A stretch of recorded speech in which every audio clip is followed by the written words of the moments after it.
Story 1. I, 52 female, am currently in the process of helping my daughter, female 36, plan her wedding to her fiancé, female 38.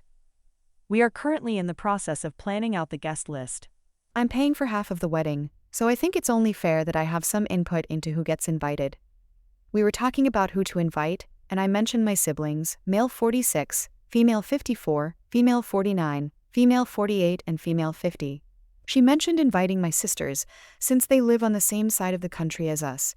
But when I mentioned my brother, she got really reluctant all of a sudden. She said she didn't want to force him to travel, and I mentioned I could ask him later, and she just got quiet and said, well, think about it. I got upset and said that she could invite all of my siblings or none of my siblings. She said that wasn't fair, since it was her wedding. I'll admit, I got a little upset and said that I was paying for half of it, and she'd made me wait for this long enough, so the least she could do was to invite my family. She got mad and said that she never asked for me to fund it, and she didn't need my money anyway. I left before I'd say something I'd regret and drove around for a bit. I called my husband, 64 male, and he said it was her wedding, and it was really up to her who she invited. I told him he didn't understand since he's an only child. He got upset and we argued for a few minutes before hanging up and driving back over to her place. I let myself in, and I heard her talking to her fiancé about how if I didn't insist that her brother's kids had to come, she'd be fine with inviting my brother. I walked in, scoffed, and said if she's worried about the number of people she had to invite, I could get a big venue, and inviting one more person won't cost that much more. She screamed at me that it's not about that, and to get out of her house and out of her life. I told her not to raise her voice at me, and her fiancé said I had to leave or they'd call the police. So I went home and told my husband what happened. He said I messed up big time, but I really don't think inviting him is that big of a deal. Ida? Comment from Op. I don't know why she wouldn't get on with my brother. He babysat her every weekday from the age of 6 to 14, so he knows her really well, and I think he should be able to be there when she gets married. If there's missing reasons, your guess is as good as mine. I called her a few minutes ago, and when I asked why she wouldn't invite someone who helped raise her, she said something about how he didn't do shit for her, and she will never trust him. I think the stress of wedding planning is getting to her since he was there with her every day for years. You/agreeable_Ty, this has to stop. Your daughter said you sent her this post as soon as you posted it since you were sure everyone was going to be on your side. It is our wedding, and you don't get to dictate who we invite. You know exactly why your daughter doesn't trust your brother, her uncle. Comment from Opu/Admirable Effective 23, my daughter's fiancé. Please don't try to influence people here. I have no idea what you're talking about. Comment from the fiancé of Op's daughter. I have my fiancé's permission to post the following. Her uncle was physically, mentally, and sexually abusive. It began when she was 10 and escalated until he got her pregnant at the age of 14. She told her mom because she had to get an abortion, and the moment they left the clinic, her mom said this never happened. Her mom is the only person who knew until me. Note, I am deleting the superintendent's real person name from the text to minimize the number of identifying details exposed for the vulnerable people involved in this story. Update. Mill is under a 72-hour hold. Trigger warning within. First off, thanks to everybody who reached out. Your kind works were really helpful and much needed. I really appreciate every one of you. You all rule. Most importantly, my fiancé is doing fine. She's been in therapy for years, and her doctor has been really helpful. We're still in a hotel, and our management company is working to get us into another building. Yesterday, we got a call from our super, real-life dude. We told him about the situation, and asked him to tell us if Mill stopped by again. Well, she sure did. Real-life dude told me he'd heard her banging on the door, screaming to let her in. He confronted her, and said she had to leave or he'd call the cops. She started yelling that she had a right to see her daughter. He left to call the cops, but when he came back, she was gone.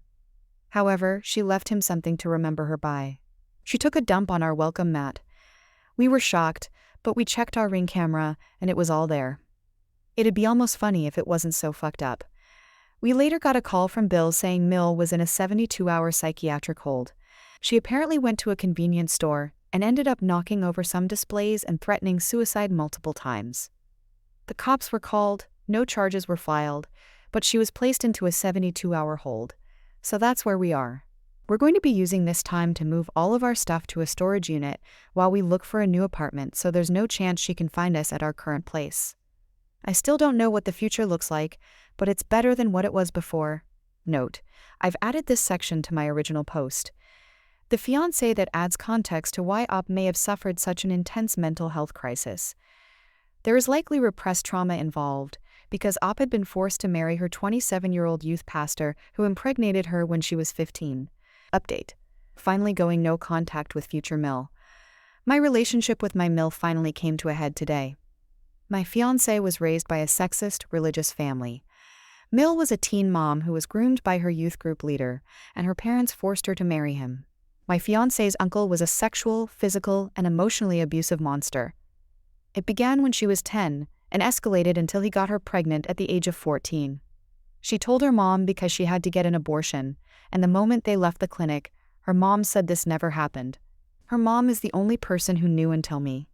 She was always cagey about her family, and for the first few years of our relationship, she would call them almost daily, but refused to introduce them to me or see them in person.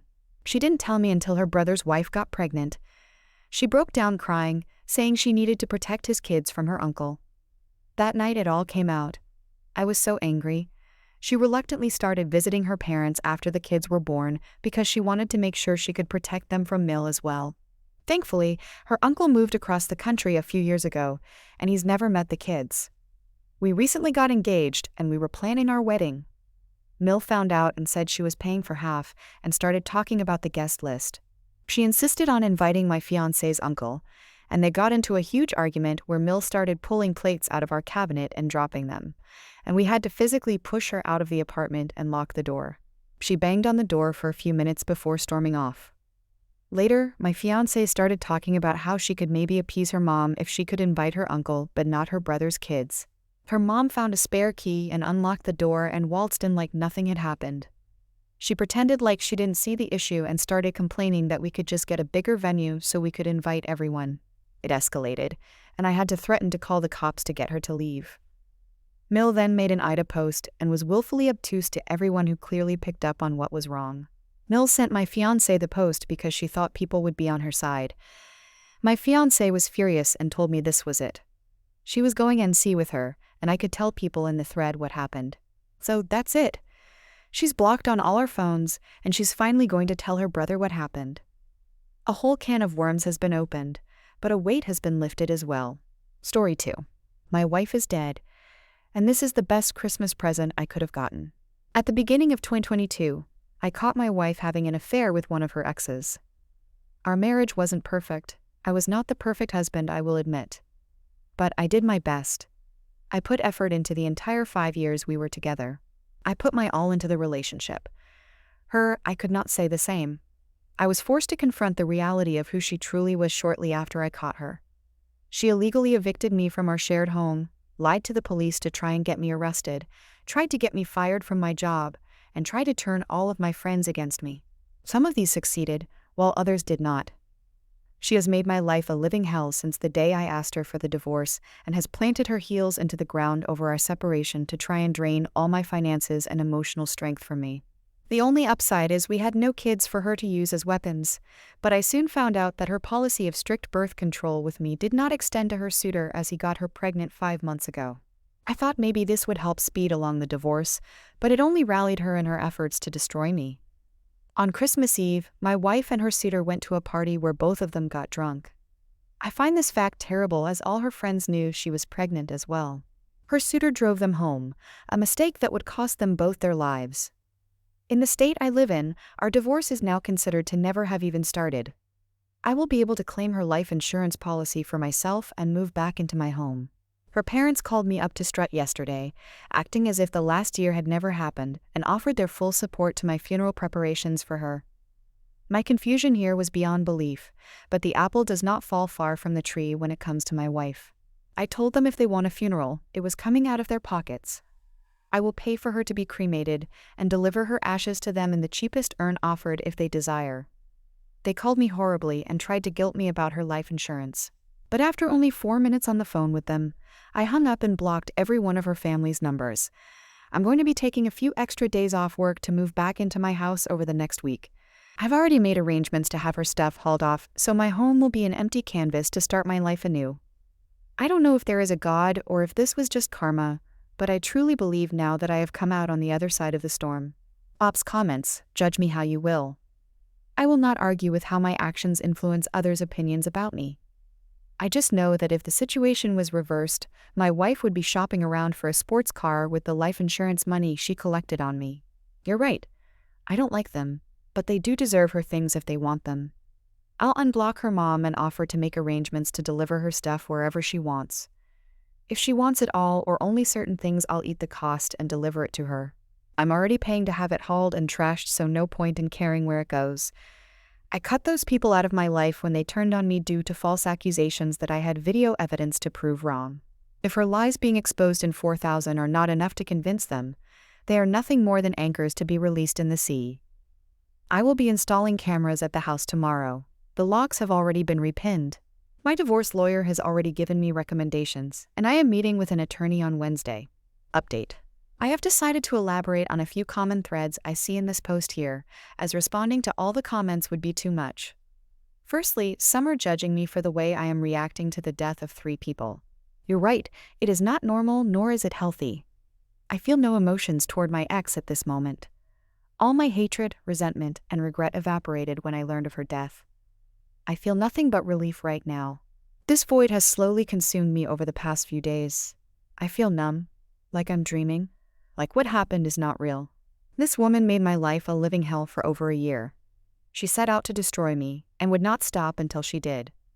I do not like the fact that I feel this way over the death of 3 people, but that is not a box I feel ready to unpack at this moment. Secondly, I have reached out to my ex's mom today, and things are much more civil as of now. I'll pay the hauling company to move her stuff into one of their storage units, and they can figure out the rest. Her mother revealed to me that they cannot afford to host a funeral for my ex. I am 100% the legal beneficiary of her life insurance. Despite my past hatred for her family, I told her mother I will give them a small amount from her life insurance so they can have a service and arrange burial logistics for her. This is contingent on us cutting ties after, and I will not be involved any further in her funeral. I will still be talking to a lawyer. Lastly, I am not going to elaborate any further, except the only lives lost were hers, her suitor, and their unborn child. Some are saying I should sell the house. Right now, I only want to return to my home. The details of where I end up, either there or somewhere over the rainbow, are yet to be determined. I do not know what life holds for me or for any of us. This event happened, maybe for a reason, or maybe the universe has no logic at all. This gift put an end to a period of my life that sent me to the brink of destruction.